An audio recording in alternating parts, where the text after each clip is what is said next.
السلام عليكم أعزائي المتابعين في مصر والوطن العربي الكبير، كل عام وحضراتكم بخير. كيف تنشئ مزرعة أو مشروع للجاموس الحلاب بتكلفة أقل؟ طبعا مشروع الجاموس الحلاب مشروع كل العصور، مشروع رائع متميز، والسر في عظمة هذا الحيوان من حيث اللبن اللي البونت بتاعه بيصل إلى 9%، من 7 إلى 9% الدهن في اللبن الجاموسي، وبالتالي لتر اللبن الجاموسي بيساوي 2 إلى 2.5 لتر لبن بقري. وده بيخلي معظم المصنعين أو المستهلكين بيرغبوا بشدة في اللبن الجاموس، مما يحفظ لهذا اللبن قيمته وسعره. إذن الجاموس مطلوب في كل وقت، واللبن الجاموسي مرغوب في كل مكان داخل مصر وخارج مصر. مشروع الجاموس الحلاب من المشروعات الممتازة، ليس فقط لقيمة اللبن العظيمة بتاعت الجاموس، وإنما أيضا لأن الجاموس كلحم ممتاز وحيوان مقاوم للأمراض، وبيتكيف مع طيف واسع من الغذاء. يعني العلف الجاموسي واحنا بنعمل خلطات اعلاف للجاموس بيكون اسهل علينا كتير مننا يكون بنعمل خلطات اعلاف للابقار. نرجع للمشروع. كيف تنشئ المشروع جاموس حلاب بتكلفة أقل؟ حضرتك بتبدأ ب20 فحلة جاموسي، الأوزان بتاعتها من 220 إلى 250 كيلو. تنتقي الجاموس بمواصفات معينة هنقولها لحضراتكم في هذا الفيديو، وبتدخل معاهم 5 فحال جاموس أوزان من 320 كيلو متوسط. يعني لما نقول فحال جاموس بنقول 220 ل 250 كيلو. طبعا في بعض الناس هتحب تبدأ بأحجام أقل، يعني أوزان أقل 150 مثلا، لكن هنا الموضوع هيطول معاك شوية، يعني لأن الجاموس بطيء في نموه عن البقر، وبالتالي احنا عايزين يعني ما نشعرش بالملل من المشروع. فبالتالي نقول يا جماعة خلينا نبدأ أوزان من 220 إلى 250 أوزان فحال جاموس. وبالنسبة للذكور لازم الذكر يكون أكبر من الأنثى بفترة ما، فإحنا خلينا نقول أزود منها ب100 كيلو مثلا، خلينا نقول متوسط 320 حتى 350 كيلو بالنسبة للفحال الجاموسي. يعني لو جبنا 15 فحلة نتاية نجيب معاهم 5 فحال ذكر. بما ان الغرض بتاعك وانت بتنشئ المشروع هو انتاج الالبان، لابد ان حضرتك تراعي وانت بتنتقي الحيوان اللي خشبته وفره. يعني ايه الكلام ده؟ عظمه مفرود، يعني جاموس العالي ظهره مفرود سواء نتايه او ذكر، لانك بتدور هنا في هذه الحاله على حيوان منتج للبن، وعايز الجاموسه اللي يكون جسمها مفرود او عظمتها وفره، يعني زي ما بيقولوا التجار. وبالتالي حضرتك نتعشم ان يكون اللبن بتاعها انتاجه كويس. كمان يفضل لو حضرتك حابب تشتغل في الجاموس الحلاب انك تسأل في جيرانك او في اصدقائك اللي عنده جاموس منتج للبن، عنده جاموس بيجيب 10 كيلو فيما فوق، 9 كيلو 10 كيلو، انك تاخد الاناث منه. يعني سواء تشتري من تاجر او هتشتري من الاسواق او هتشتري من المعارف، المهم انك هتجيب فحلات الجاموس اللي هي اوزانها كبيره شويه علشان المشروع ما يطولش معاك وتشعر بالملل. او لو انت بقى يعني مركز قوي وغاوي المشروع ممكن تبدا بالاوزان الصغيره، بشرط انك تجيبها من اماكن انت عارفها. يعني واحد عنده فحلات جاموسي، عنده مشروع الالبان، وعنده امهات بتنتج كويس، وممكن ساعتها انك انت تشتري منه الفحلات اللي هي امهاتها بتنتج لبن جيد. صحيح ده هيكون صعب شوية في حالة الإناث، لأن غالبا اللي عنده مشروع جاموس إناث بيحاول إن هو يكسر من عجلاته أو يخلي الخلفة الإناث عنده. يا سيدي على الأقل خد منه الذكورة، لأن برضو الذكر هيكون حامل مواصفات جيدة، فهي يعني هيوصلها للإناث اللي هي هتنزل عندك في المزرعة. وإحنا عايزين نشغل نفسنا دايما يا جماعة بتحسين السلالة، وما نبصش للمشروع من منظار ضيق قصير الامد. دايما نبص للامد البعيد، ان احنا عايزين نعمل سلاله في مزرعتي. انا هعمل مشروع الجاموس الحلاب وابص لقدام ان انا عايز اكسر سلاله واحسن من السلاله بتاعتي وانتج واحسن من انتاج الالبان عندي. طبعا ده يمشي في كل الاحوال سواء جاموس او ابقار، لكن احنا هنا بنتكلم على مشروع الجاموس. برنامج التغذيه المناسب للجاموس الحلاب او للجاموس يعني تحت عشار، انه احنا بندي برسيم حتى الشبع،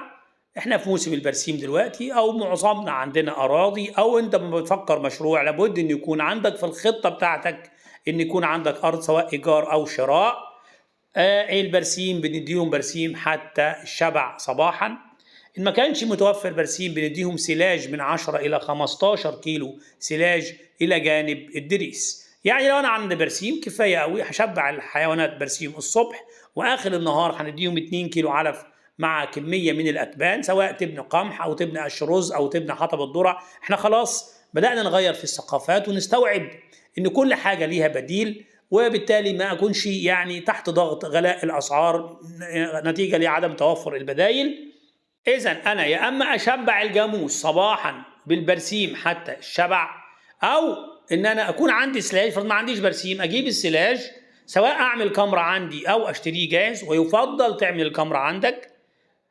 وأحط من 10 ل 15 كيلو سلاج صباحا، وهنا يبقى عندي دريس مع مخلوط عرش الفول السوداني. ودايما احنا بنفضل ما يكونش الدريس لوحده، دايما العرش بيكون أرخص شوية، والخلطة دي بتدي قوة وتدي تنوع في البروتين والأحماض الأمينية، والفايدة بتكون أفضل.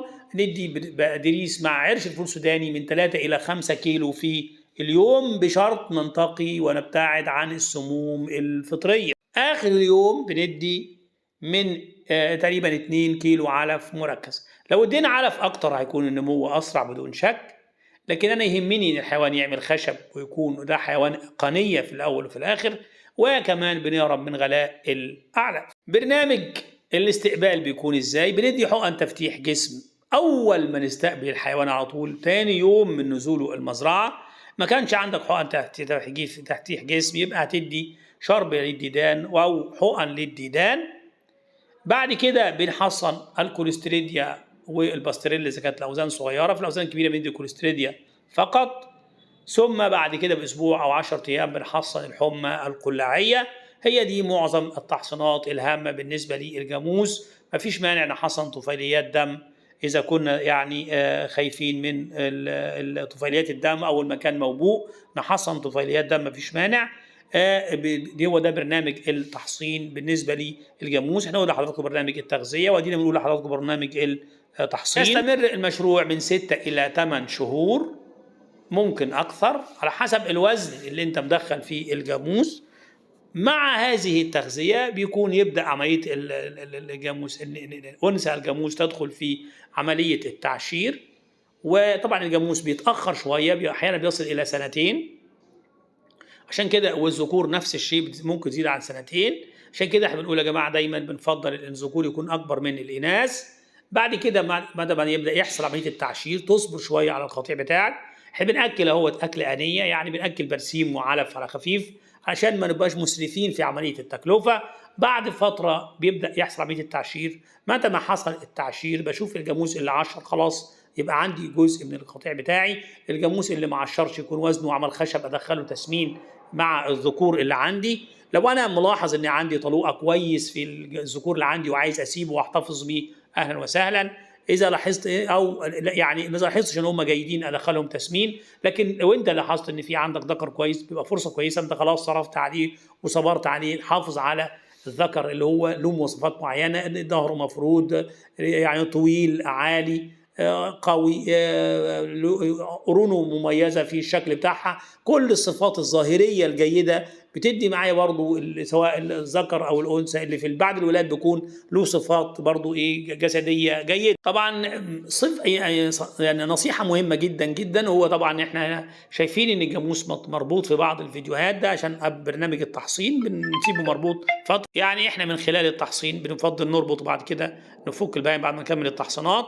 انما لو الموضوع فيه صعوبة الربط عايز تطلقه على طول ما فيش مشكلة. المهم طبعا ان هو اهم شيء في مشروع الجاموس الحلاب اللي انت بتنشئه ان يكون الجاموس مطلوق علشان ندي فرصة للوثب الحر.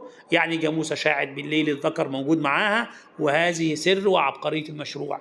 انما تربطه ولما الجاموسة تدخل في مرحلة الشياع تنطط عليها، ده بيسبب فشل كثير جدا جدا للمشروعات. واللي بنقول عليكم ده هو سر اسرار المشروعات، اللي هو إنشاء مشروعات الشابات الجاموس، إن يكون قطيع مطلوق حتى بعد كده لما تخش في عمليه اللبن يفضل تسيب الاناث وراهم الطلوقه.